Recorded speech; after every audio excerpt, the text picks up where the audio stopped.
Newcastle CBD is a product of its incredibly successful industrial industry, ties to Aboriginal culture and coastal urban life. As their coastal industry subsided and as economic activity in the city centre dropped significantly, the CBD struggled to produce jobs and hold key tenants.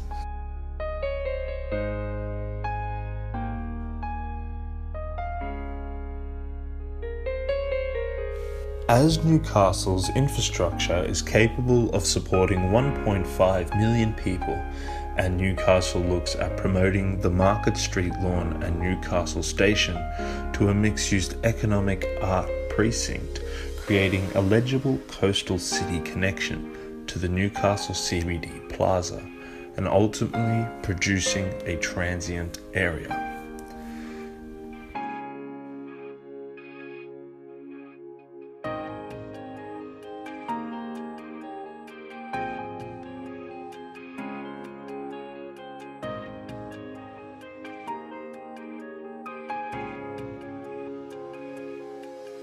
An example of an old coal industrial area being retrofitted into a centre of design is Saint Etienne. As their main industry died and shop frontages were closing, this is an example of how an area was reactivated through installations such as the hanging mirror, making it the place to be and an example of the project's success. So I took the time to take a look at the types of people drawn to the Newcastle Art Gallery and outdoor art precincts to get a better understanding of the types of community engagement to justify what type of art precinct should be established in the Market Street and Newcastle train station site.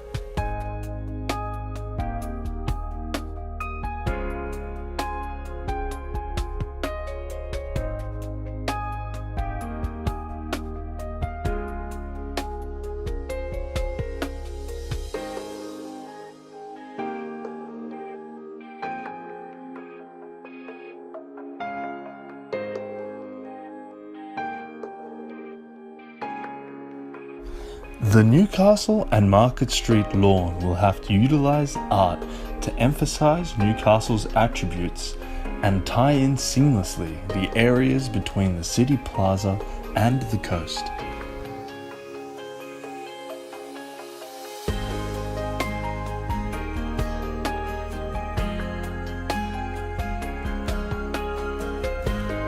Newcastle Art Gallery has a beautiful interior use of space, but unfortunately it is in a desperate need of redevelopment before it could be considered internationally or nationally competitive. The space tastefully demonstrates the work of late Maisie Karen Turner. Whilst aiming to connect and enrich citizens, I feel that locals are detached from this area, and a redevelopment would diversify the types of people visiting the gallery.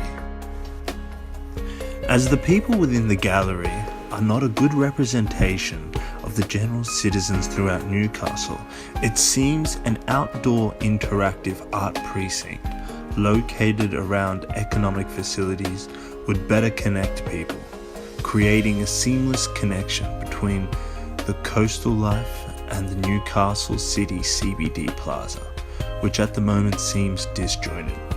This type of design and use of area will create a permeable and transient area. It's noticeable that few people interact with these indoor art precincts, and that a wider variety of people interact with the outdoor precincts. Looking at the usages and types of people interacting with public art areas compared to the types of traffic within indoor establishments, we can gain a deeper understanding for the justification for an outdoor art precinct.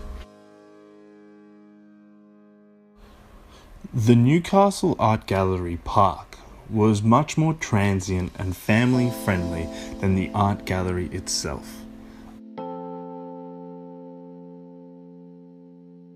The key denominator is that skilled professionals and community members are using this area, promoting a positive lifestyle through art attracts community to spend time outdoors and bring people together. It's important to look at the types of people seen here. We can see families, tourists, and locals utilizing this space. It's key to look at the way they utilize the outdoor areas, many running, exercising, walking, sightseeing, socializing, eating, and relaxing. And it's important to maintain these area usages moving forward. The Newcastle Museum is another major attraction. Whilst it is a tourist attraction, it is generally used for children to play in and shows a great community willingness to engage. These facilities are by no means at maximum capacity, and a new gallery at the Newcastle station would in actual fact detract from the existence of this infrastructure.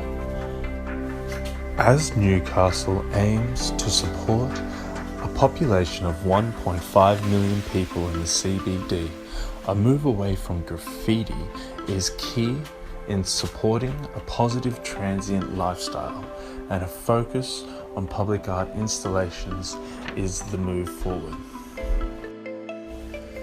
An increase in the number of people in this area would increase the success of transient development, promoting key stores like David Jones and Louis Vuitton as future tenants in the CBD.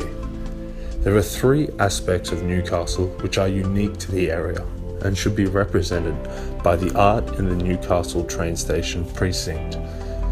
There is a rich industrial history, Aboriginal history, and coastal proximity and way of life. And ultimately, this plaza attraction would help draw and maintain street purchases to activate the local economy and transient activity.